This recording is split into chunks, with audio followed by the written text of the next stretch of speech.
Doctor sir எதுவும் improvement இருக்கா? என்ன மகராஜன் சார் சின்ன பிள்ளை மாதிரி கேட்கீங்க? ஹாஸ்பிட்டலில் சேர்த்து 2 நாள் தானே ஆகுது, உடனே இப்படி இம்ப்ரூவ்மெண்ட் இருக்கும்?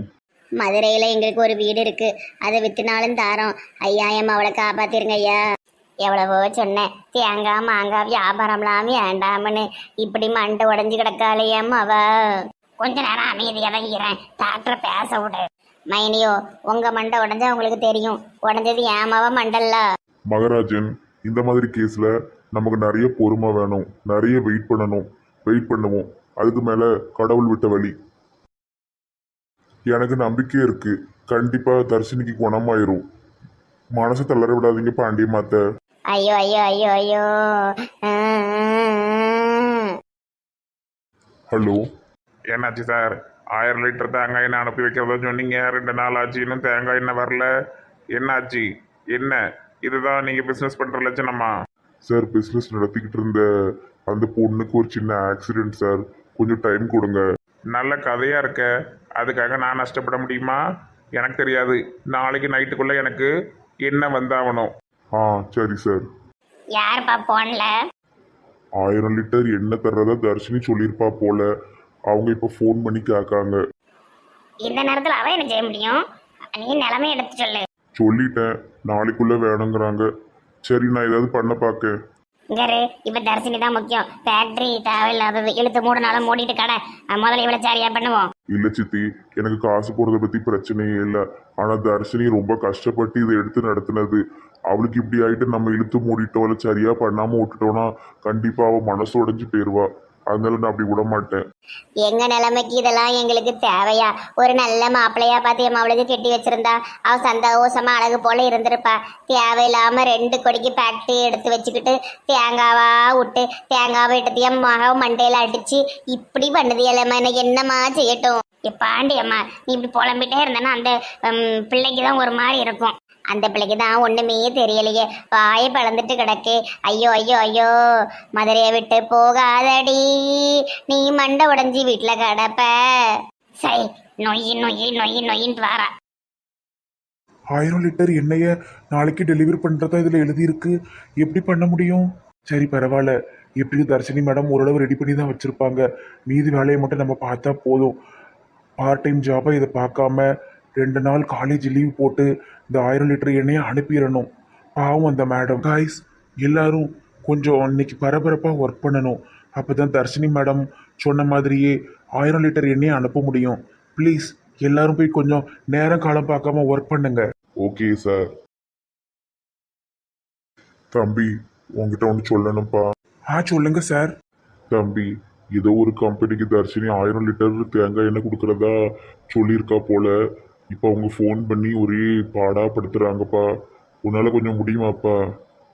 பாதி எண்ணெய் கொடுத்தா கூட போதும்ப்பா, நான் இப்படி எடுத்து சமாளிச்சிருவேன்.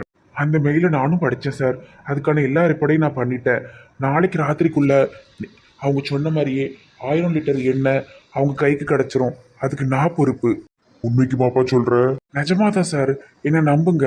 தர்ஷினி மேடம் வர்ற வரைக்கும் நான் நல்லபடியாக பார்த்துக்கிறேன். சரிப்பா, ரொம்ப நன்றிப்பா. நன்றிலாம் வேண்டாம் சார், இது என் கடமை. இந்த பையன் பார்த்துக்கிறேன்ட்டான். இனி ஃபேக்டரியை பற்றி கவலைப்பட வேண்டாம். இனி தர்ஷினி மட்டும் குணமானா போதும். என்ன தீச்சட்டி எடுத்துட்டு போறீங்க? தர்ஷினிக்கு குணமாவனே வேண்டி இருக்க மாட்டி. தர்ஷினிக்கு என்னாச்சு?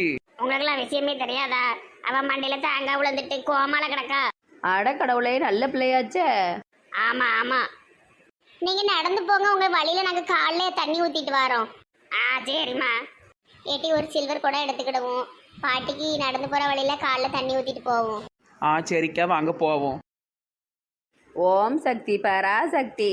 சொந்தக்கார பிள்ளைக்கு உடம்பு செல்லணும்னு தீச்சட்டி எடுக்கிற அளவுக்கு படிவு பாட்டி நல்ல மனசுக்காரியா இருக்காங்களே. பார்க்க தான் கரடு முரடா இருக்கு, ஆனா நல்ல பாட்டி. ஓம் சக்தி பராசக்தி. ஓம் சக்தி பராசக்தி. என்ன நடக்கு? என்ன பாட்டி வேண்டதலா? ஆமாமா கடவுளே, எங்க மம்மி வேண்டதில் எல்லாமே சரியா ஒண்ணு கடவுளே.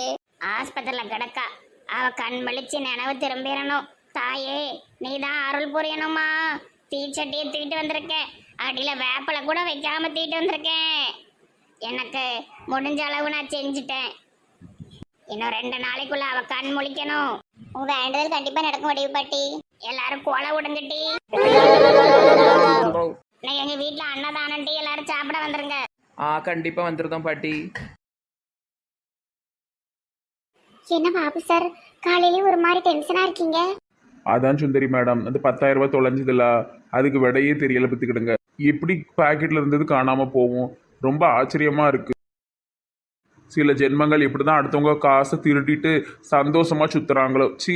இங்க இருக்க பாபு சார், தேவையில்லாம வார்த்தையை விடாதீங்க. உங்க காசை நான் எடுக்கல. நானும் பார்க்கும் போதெல்லாம் ஜாடையா பேசிட்டு இருக்கீங்க. என்ன நினைச்சிட்டு இருக்கீங்க உங்க மனசுல? குற்றம் உள்ள நெஞ்சு தான் குறுகுறுக்கும். உனக்கு ஏமா குறுகுறுக்கு? ஏன் மூஞ்ச பத்தி சொன்னா எனக்கு கேட்கணும்னு தான் தோணும். சரி, இந்த நெட்ட வழியால ஆபீஸ்ல இவங்க 2 பேருக்குலாம் சண்டை வருது பாவம். உழைச்சி சம்பாதிக்கிற பணமே கையில நிக்க மாட்டுக்கு. அடுத்தவங்க காசு திருடி திங்கிற காசு என்ன நிக்கவா போகுது? எப்படியாவது போயிரும். ஆமா, அது உண்மைதான். அது என்னைய பார்த்து எதுக்கு சொல்லணும்? நான் இப்ப சுந்தரி மேடமை பார்த்து தான் சொன்னேன், உன்னைய பார்த்து சொல்லல. சரியா? எப்பா பொம்பளை ஆள்மாரில இப்ப சண்டைக்கு வரிஞ்சு கட்டிக்கிட்டு வராரு. இவருக்கு ஒரு சேலையை மட்டும் கொடுத்தோன்னா முந்தானியை சொருவிக்கிட்டு வந்துருவாரு சண்டைக்கு. லதா, வாயை மூடிரு, தேவையில்லாம பேசாத. இன்னைக்கு வரட்டும், நான் அவர்கிட்ட பேசிக்கிறேன். சும்மா லதான்னு பேர் சொல்லி கூப்பிட்டு கிடக்காரு. எல்லாரையும் மேடம் சார்னு தான் கூப்பிடணும். அதான் ஆபீஸ் ரோல்.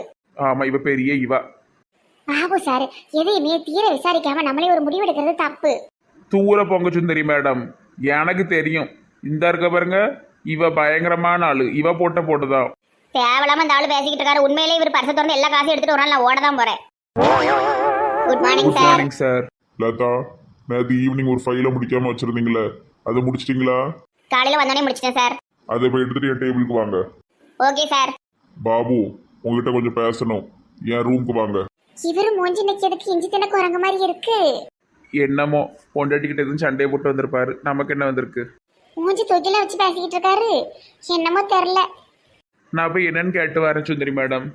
சரி பாபு சார். லதாவும் கொஞ்சம் ஓவரா தான் பேசுதா. ஆனா இந்த விஷயத்துல லதா மேல தப்பே இல்லை. எனக்காக யாருமே பேச மாட்டாங்க இந்த ஆபீஸ்ல. எனக்கு நான் தான் பேசிக்கிடணும். சரி, நம்மளும் நைஸா உள்ள போய் பாத்துருவோம். எதுக்கு கூப்பிட்டுதாருன்னு தெரியலையே. Sir, file. இருக்கட்டும். பாபு கொஞ்சம் முன்னாடி வாங்க. சொல்லுங்க சார். சார், எனக்கு எந்த ஃபைலும் முடிக்கிறதுக்கு கொடுக்கல. தெரியும். பாபு, தேங்காய் பாலை வச்சு நீங்க என்ன நினைக்கிறீங்க? தேங்காய் பாலா? நான் அதெல்லாம் குடிச்சதே இல்லை சார். சாதா பால் கூட எனக்கு வீட்டில் கிடைக்காது, வித்துக்கிடுங்க. ஓஹோ, கிடைக்காதுன்னு? இது வரைக்கும் நான் அது கேட்டு குடிச்சதெல்லாம் இல்லை சார். ஆப்பம் இடியாப்பத்துக்கு சிலர் ஊற்றி சாப்பிடுவாவ. எனக்கு அதுவும் கிடையாது. சட்னி தான். சில நேரம் சட்னி கூட வைக்க மாட்டாங்க, பொடி இட்லி பொடியவே கொடுத்துருவாங்க. உங்க ஒய்ஃப் எப்படி இருக்காங்க? நல்லா இருக்காங்க சார். சம்பளத்தெல்லாம் வீட்டில் தானே கொடுக்கீங்க? ஆமாம் சார், வீட்டில் தான் கொடுப்பேன். வேற என்ன, எனக்கு குடும்பமாக இருக்கு. போய், அவ்வளவும் போய். எவ்வளோ போய் பேசிக்கிட்டு இருக்கீங்க பாபு நீங்க? நான் போய் பேசுதேனா? ஏன் சார் இப்படி சேலை நின்று கத்துதீங்க? பாவம், உங்க ஒய்ஃப் பார்க்குக்கு வெளியே நின்று தேங்காய் பால் வித்துக்கிட்டு இருக்காங்க. அதுவும் நீங்க பண்ண எல்லா கொடுமையும் சொல்லி என்கிட்ட அழுதுட்டாங்க. ஒரே குடியா, பொம்பளையால் பின்னாடி சுத்துறதா, வீட்டுல 10 பைசா கொடுக்கறது இல்லையா? என்ன பாபு, உங்களுக்கு நான் எவ்வளவு சம்பளம் தரேன்? வீட்டுல கொடுக்க வேண்டியது என்ன? இது என்ன பழக்கம்? ஓகோ சார், இவர் இப்படிலாம் பழக்கத்தை வச்சிருந்தா சார். இவர் ரூபாயை ஏதோ ஒரு பொம்பளைக்கு கொடுத்துட்டு நான் எடுத்து என் மேல பொய் பழிப்படுதாரு. லதா, வேலையை பார்த்துட்டு போ. ஓஹோ, பணத்தை யாருக்கோ கொடுத்துட்டு வந்துட்டு இங்க லதா மேல வேற பொய் பழியா? பாபு, உங்க கேரக்டரை திருத்திக்கோங்க. என் ஆபீஸ்ல வேலை பார்க்குறவங்க டிசிப்ளினா ஒழுக்கமா இருக்கணும். பாவம், பொண்டாட்டிய கண்கலங்க வைக்கிறவன் நல்லாவே இருக்க மாட்டான். நான் என் பொண்டாட்டி எதுவுமே கண்கலங்க வைக்கலையே சார். போய் பாருங்க, மீனாட்சி பார்க்குக்கு வெளியே நின்று உங்க பொண்டாட்டி கதறி அழுதாங்க. நான் இங்க அவங்க 2 கிளாஸ் தேங்காய் பால் வாங்கி குடிச்சிட்டு வந்திருக்கேன். அதனால இனிமேல் இந்த மாதிரி ஏதாவது நான் கேள்விப்பட்டேன்னா வேலையை விட்டு தூக்கிடுவேன். சார், சத்தியமா நான் எல்லா பைசாவும் வீட்டில் தான் சார் கொடுப்பேன். எனக்கு வேற எந்த குடும்பமும் கிடையாது சார். என் பொண்டாட்டி உங்கள்கிட்ட ஏதாவது கதை இழந்து விட்டுருப்பா. அவங்க அழுத கண்ணீரை பார்க்கும்போது அது கதை மாதிரி தெரியல. நீங்க பண்ண தப்ப நியாயப்படுத்தாதீங்க, கிளம்புங்க. என்ன பேசுதாருன்னே தெரியல. அரசன் நின்று கொள்வான், தெய்வம் அன்றைய கொள்ளும். தெய்வம் கொன்றுச்சா, ஏன் மேலையா போய் வழிபடுத? இவா வேற. தூரப்போ. சுந்தரி, நான் உங்களை கூப்பிடவே இல்லை. மறந்து போய் வந்துட்டேன், சாரி சார். சார், பேசாம பாபு சார் வேலையை விட்டு தூக்கிடுங்க சார். ஃபைல் வச்சுட்டு கிளம்புங்க. ரொம்ப கோவமா இருக்கார் போல.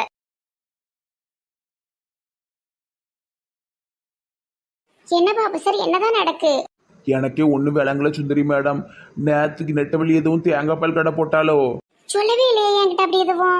போட்டாலும் போட்டிருப்பா. அங்கே ஏதோ கலாத அளந்து விட்டுருக்கா, இந்த ஆள் இங்கே வந்து என்கிட்ட கத்திக்கிட்டு இருக்கான். இன்னைக்கு வீட்டில் போய் அவட்ட கேட்க.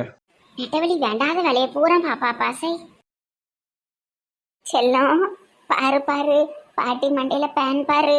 பேனா அங்கே என்ன இருக்கு? பேன் பக்கம் மண்டையில் முடியல, அப்புறம் எப்படி பேன் எடுக்க முடியும்? நீ சும்மா இரு, பிள்ளை அழகா பேன் பாப்பா எனக்கு பாருமா. பேசாமல் ஒரு விக்கு வாங்கி வச்சிருங்க. எதுக்கு போட்டுக்கிட்டு இப்படி மொட்டை மண்டையை அலைஞ்சிக்கிட்டு இருக்கிய? பழகி போச்சுலாமா, ரொம்ப வருஷமாவே இப்படியே இருக்கும்ல, அதனால இதே பழகி போச்சு. இப்போ ஏதாவது விக்கு வச்சோன்னா மண்டை கனமாக தெரியும். இது தினமும் தலைக்கு குளிக்கலாம், சளி கிளி பிடிக்க மாட்டுக்கு, ஒரு மாதிரி தலை பாரமே இல்லாத மாதிரி நல்லா இருக்கு. நீங்கள் சொல்கிறத பார்த்தா எனக்கே மொட்டை போட ஆசைலாம் வருது. உனக்கு நான் மொட்டை தான் போட போகிறேன். எம்மடி பாபு மனுஷன் என்ன கத்திக்கிட்டு கிடக்காரு. என்ன பாபு மனுஷன் மொட்டை போட போறீரா? நீரா போட போறீர மொட்டை? எனக்கு தான் நல்ல போட்டு விட்டுட்டிய மொட்டை, நான் போடுறேன் உனக்கு மொட்டை. மொட்டை மொட்டைன்னு பேசுறதுக்கு 2 முட்டையை வாங்கியாவது கொடுக்கலாம். சொல்லுங்க, முட்டை இட்டை முட்டை. வாயை மூடிரு. பாபு என்னாச்சுப்பா, என்ன டென்ஷனா இருக்க? சும்மா சீன் போட்டு கிடப்பாரு. என்ன இந்நேரம் வந்து நிற்காரு? ஆபீஸுக்கு போகலையோ? நீங்கள் சொல்லியிருக்கலாம்ல அவர் ஆபீஸ்க்கு போகலன்னு. நான் இங்கேட்டு மரத்தடியில் போய் பேசிட்டு வந்திருப்போம்ல. 11 மணிக்கு இங்கே நிற்காரு. ஆபீஸ்ல இருந்து தாண்டி வந்திருக்கான். என்ன கண்ணை உருட்டிட்டு நிற்கிரு? காபி கீபி எதுவும் குடிச்சிட்டு போனால் கிளம்பும். உன் மேலே இருக்கிற கோவத்துக்கு உன்னை என்ன செய்வேன்னு எனக்கு தெரியாது. என்ன மனசா? பாபு மனசா? நானும் பார்த்துக்கிட்டே இருக்கேன், வந்ததுலேருந்து ஒரு தினசா பேசிக்கிட்டு இருக்கீரு. நேற்று காலையில் மீனாட்சி பார்க்கல தேங்காய் பால் வித்தியா? யா அப்கோர்ஸ், தேங்காய் பால் விற்றேன். அதனால என்ன உங்களுக்கு பிரச்சனை? ரோடா போய் ஆடலை பாடலை ஒன்றும் செய்யலையே, தேங்காய் பால் தானே விற்றேன். அத்தை பாட்டி, நான் அது உங்ககிட்ட சொல்லிட்டு தானே நான் தேங்காய் பால் விற்க போனேன். நீங்கள் கூட என்ன சொன்னீங்க? என்ன ஒரு மிக்சியாக போட்டு அடக்குன்னு சொன்னீங்கல்ல. ஆமாப்பா, என்கிட்ட சொல்லிட்டு தான் போனா. அதுல என்னப்பா இருக்கு? இது ஒன்றும் கேவலம் கிடையாது, சரியா? ஓவரா சீன் போடாதீர். நீ தேங்காய் பால் விற்றது கேவலம் இல்லை, ஆனால் எங்கள் எம்டி கிட்ட என்ன சொன்னேன்? நான் குடிச்சு எல்லா பணத்தையும் அழிச்சிருவேன், பொம்பளை பழக்கம் இருக்கு, ஒவ்வொருத்தி வீட்டுக்கா போய் காசெல்லாம் கொடுப்பேன்னு நீ என்னைய பற்றி சொல்லியிருக்க. ஐயா, அந்த விஷயம் எப்படி இவருக்கு தெரிஞ்சுது? இவ்வளோ வேகமாக எப்படி இந்த விஷயம் பரவச்சு? அப்போ எதுக்கு ஒருத்தி தேங்காய் பால் கடை போட்டிருந்தால அந்த குடிமி தான் சொல்லி கொடுத்துருப்பா. என்ன உளறிட்டு இருக்கீங்க? நேற்று ஒரு 10-15 பேர் எங்ககிட்ட தேங்காய் பால் வாங்கி குடித்தாங்க. அப்படிலாம் நாங்கள் யார்ட்டையும் சொல்லலை. பொய் மேலே பொய் பேசிக்கிட்டு இருக்க. நீ சொன்னது எங்கள் எம்டி கிட்ட. உன்னால அந்த ஆள் என்கிட்ட கத்துன்னு கத்திக்கிட்டு இருக்கான். எனக்கு எவ்வளோ அவமானமாக போச்சு தெரியுமா? ஓ, சுந்தரி மேடம்கிட்ட போய் என்ன நடந்ததுன்னு கேளு. இப்போ ஹபு மனுஷா, வியாபாரம் ஆகணும்னு ஒரு சில பொய்களை அளந்து விட தானே செய்வேன் வழக்கம் போல். உங்கள் எம்டியான்னு எனக்கு தெரியாது. எனக்கு லேசாக சந்தேகம் இருந்தது, இந்த ஆளை எங்கேயோ பார்த்த மாதிரி இருக்குன்னு. ஆனால் இப்போ தான் தெரியுது அது உங்கள் எம்டின்னு. மன்னிச்சுக்கிடுங்க.